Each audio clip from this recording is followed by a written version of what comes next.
Breaking news చూస్తున్నాం. AP రాజకీయాలలో ఈ ఏడాది అనూహ్య పరిణామాలు చోటు చేసుకున్నాయి.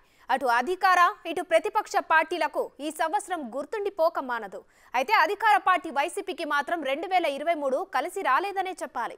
ఏ ఎన్నికలు అయినా క్లీన్ స్వీప్ అంటూ నినాదాలు చేసే వైసీపీ ఊహించని విధంగా ఘోర పరాజయాలను మూటగట్టుకుంది. ఈ క్రమంలోనే బై 2023కి వైసీపీ అని ప్రతిపక్షాలు అపహాస్యం చేస్తున్నాయి.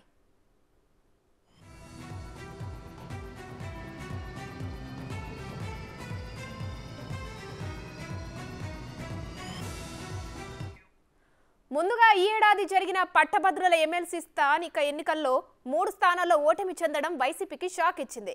అది కూడా రాయలసీమ గడ్డలో 2 స్థానాలు ఓడిపోవడం సీఎం జగన్ కి నిద్ర పట్టకుండా చేసిందని అనడంలో సందేహం అక్కర్లేదు. అలానే అసెంబ్లీ వేదికగా కూడా ఊహించని పరాభవాన్ని ఎదుర్కొన్నారు సీఎం జగన్.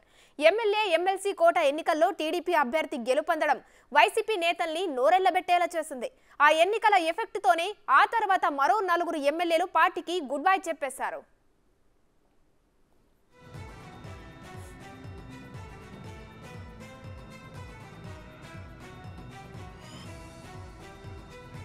ఇక ఇప్పుడు తాజాగా అభ్యర్థుల ఎంపిక మొదలైన నాటి నుంచి చాలా మంది నేతలు అసంతృప్తితో రగిలిపోతున్నారు.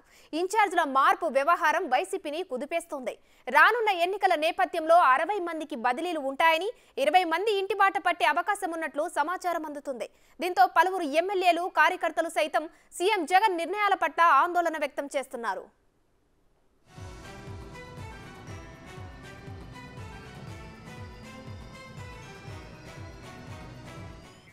ఇప్పటికే రిలీజ్ అయిన 11 మందిలో పలువురికి స్థానచలనం కలగగా తర్వాత రాబోయే లిస్టుల పట్ల వైసీపీలో అయోమయం నెలకొంది. దీంతో జాబితా విడుదలలో మరింత భారీ జాప్యం జరుగుతుంది. కాగా ఉమ్మడి జిల్లాలో ప్రతి జిల్లాల్లోనూ మార్పులు ఉండనున్నాయని పార్టీ వర్గాలు వెల్లడిస్తున్నాయి. జిల్లాకి 3 నుంచి 10 స్థానాల వరకు మార్పులు ఉంటాయని చెబుతున్నారు. అత్యధికంగా గుంటూరు, అనంతపురం, తూర్పు గోదావరి, ప్రకాశం జిల్లాలలో భారీ మార్పులు ఉంటాయని భావిస్తున్నారు. దీంతో 2024 అంటేనే ఎమ్మెల్యేలు ఉంటామో ఊడతామో అనే అయోమయంలో ఉన్నారు.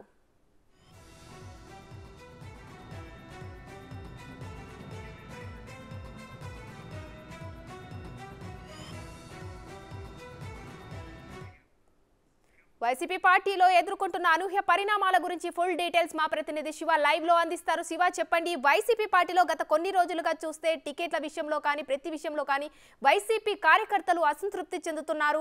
మరి ఇంత అసంతృప్తిలో ఎంతమంది పార్టీని వీడతారో, ఎంతమంది పార్టీని ఉంటారో కూడా తెలియని అయోమయం. దీనిపై అప్డేట్స్ ఏంటి శివ?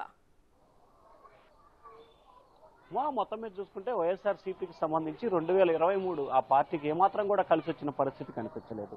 గతంలో 2019 ఎన్నికల తర్వాత 2023 స్థానిక సంస్థలు, పట్టభద్రుల ఎమ్మెల్సీ ఎన్నికలు జరిగే వరకు కూడా ఏ ఎన్నికలు జరిగినా వైఎస్ఆర్సీపీ క్లీన్ స్వీప్ తీసుగా పయనించింది. 1-2 చోట్ల మాత్రం దాదాపుగా దగ్గరికి ఎడ్జిగా అంటే 90% గెలుపొందిన పరిస్థితి కనిపిస్తోంది.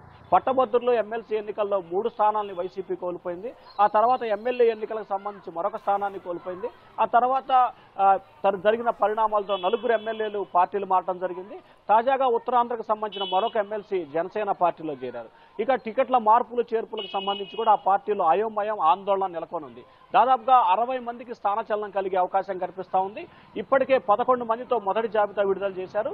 ఈ వచ్చే నెల 2వ తేదీన అంటే ఎల్లుండి 2వ తేదీన దాదాపుగా 30 నుంచి 41 మందితో కూడుకున్న జాబితాను విడుదల చేసే అవకాశాలు కనిపిస్తూ ఉన్నాయి. కానీ గత 20-25 రోజుల కాలంగా ప్రతిరోజు కూడా జాబితా విడుదల ఈ రోజు చేస్తాం, రేపు చేస్తాం అట్లా వరుసగా వాయిదాల మీద వాయిదాలు వేసుకుంటూ వస్తున్నారు. కానీ జాబితా విడుదల పూర్తి స్థాయిలో జాప్యం కనిపిస్తూ ఉంది.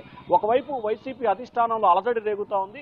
పక్క పార్టీలో చేరటంతో అలాగే పక్క పార్టీపై అక్కడి నుంచి విమర్శలు చేయడం తదితర అంశాల నేపథ్యంలో ఆ పార్టీ పునరాలోచనలో పడిన పరిస్థితి కనిపించింది.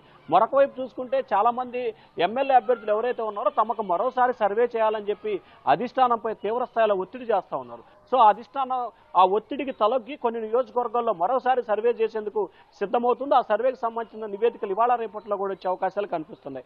ఈ నేపథ్యంలో రానున్న రోజుల్లో అంటే రానున్న 2-3 రోజుల్లో జాబితా విడుదల అవకాశాలు కనిపిస్తున్నాయి. ఈ జాబితాలో ఎంతమందికి స్థానచలనం కలుగుతుంది, ఎంతమంది ఇంటి బాట పడతారో అర్థం కాక వైఎస్ఆర్సీపీ ఎమ్మెల్యేలు తలలు పట్టుకుంటున్న పరిస్థితి కనిపిస్తూ ఉంది. ఇటు అధిష్టానం సైతం కూడా ఆందోళనకు గురవుతుంది. పార్టీ జాబితా విడుదల చేసిన తర్వాత ఎటువంటి పరిణామాలు చూపిస్తాయి, ఎటువంటి ఇబ్బందికర పరిస్థితులు ఏర్పడతాయి అనేది కొంత అయోమయం కూడా ఆ పార్టీలో నెలకొని ఉంది. ఆ పార్టీలో నెలకొన్న అయోమయం కారణంగానే జాబితా విడుదల పూర్తి స్థాయిలో కూడా జాప్యం కొనసాగుతోంది. సో ఏది ఏమైనా సరే వైఎస్ఆర్సీపీకి సంబంధించిన పార్టీ విషయంలో కానీ ఇప్పుడు అభ్యర్థుల విషయంలో కానీ పూర్తి స్థాయిలో అయోమయం గందరగోళం అయితే నెలకొనుంది. అసలు అభ్యర్థులను ఎందుకు స్థానచలనం చేస్తున్నారు, ఎందుకు తొలగిస్తున్నారు అనే దానికి సంబంధించి కూడా ఇటు అధిష్టానం వద్ద కానీ ఇటు పార్టీకి సంబంధించిన ముఖ్యమైన నేతల వద్ద కానీ రీజనల్ కోఆర్డినేటర్ల వద్ద కానీ ఎవరి దగ్గర ఎటువంటి సమాచారం లేని పరిస్థితి కనిపిస్తూ ఉంది. ఎందుకు అక్కడ అభ్యర్థిగా ఇన్ఛార్జిగా ప్రకటిస్తున్నారో ఎందుకు మారుస్తున్నారో కూడా తెలియని ఒక డైలామా అయితే ఆ పార్టీలో నెలకొనుంది. రానున్న 2-3 రోజుల్లో విడుదల చేయబోతున్న జాబితాకు సంబంధించి కూడా ఇప్పటికే పలువురు అధికార పార్టీకి సంబంధించిన ఎమ్మెల్యేలు తమకు టికెట్లు రావని చెప్పి భావించి టీడీపీ జనసేన నేతలతో టచ్లోకి వెళ్తున్నట్టు తెలుస్తూ ఉంది. అలాగే త్వరలో కాంగ్రెస్ పార్టీకి సంబంధించి షర్మిల బాధ్యత స్వీకరించబోతున్న ప్రచారం నేపథ్యంలో కూడా మరికొంతమంది కూడా తమతో టచ్లో ఉన్నారని చెప్పి ఆంధ్రప్రదేశ్ కాంగ్రెస్ పార్టీ కూడా ప్రకటిస్తుంది. సో ఎవరైతే టికెట్లు రాని వారు ఉన్నారో వారు టీడీపీలోకి వెళ్ళలేని వాళ్ళు ఉంటారు కదా కొంతమంది, వారు మాత్రం ఖచ్చితంగా తిరిగి కాంగ్రెస్ గూటికి చేరే అవకాశాలు అయితే కనిపిస్తున్నాయి. త్వరలో విడుదల కాబోతున్న జాబితాకు సంబంధించి చాలా మందికి నిరాశ కలిగే అవకాశాలు అయితే స్పష్టంగా కనిపిస్తా ఉన్నాయి. Uma, right, thank you Shiva.